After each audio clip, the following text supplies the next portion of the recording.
This guy has been holding in his bathroom needs for 12 days now.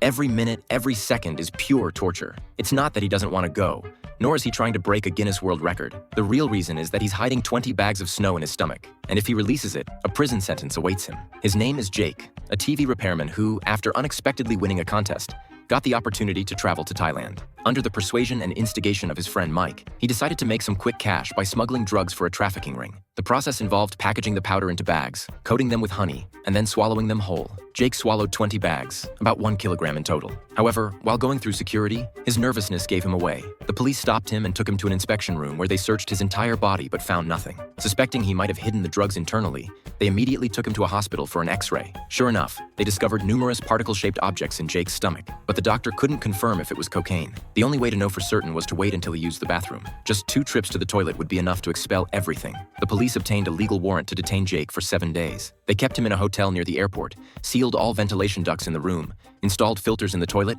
and assigned officers to guard him 24/7. Jake understood that once he expelled the evidence, he'd be done for. But he also knew that legally they could only hold him for 7 days. If he could hold it in for that long, they'd have to let him go. So he claimed to suffer from chronic constipation and allergies to laxatives, successfully making it through the first day.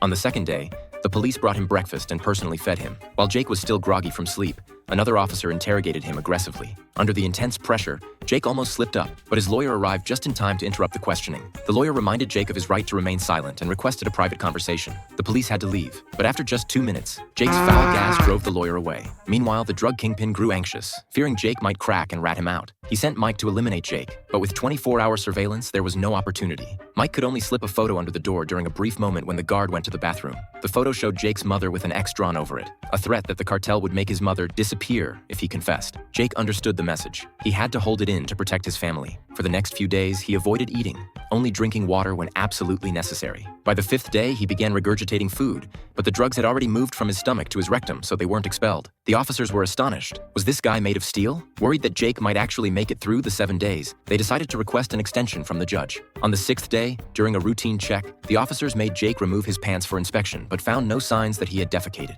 Frustrated, they beat him up. At the same time, the kingpin found Mike and gave him a severe beating. It turned out that the original plan was for Mike and Jake to each swallow 1 kilogram, but Mike had tricked Jake into carrying the entire 2 kilograms. Afraid that Jake might implicate him, the kingpin forced Mike to eliminate Jake. After the 7-day detention period, Jake should have been released, but the police got a 3-day extension from the judge without hesitation. Jake was desperate. He had to hold it in for 3 more days, a feat even Superman couldn't manage. As they say, never trust any fart when you're holding in a bowel movement. Jake let out what he thought was just gas, but ended up expelling the drugs. The drug packages, covered in feces, were truly disgusting, but he had to deal with it himself.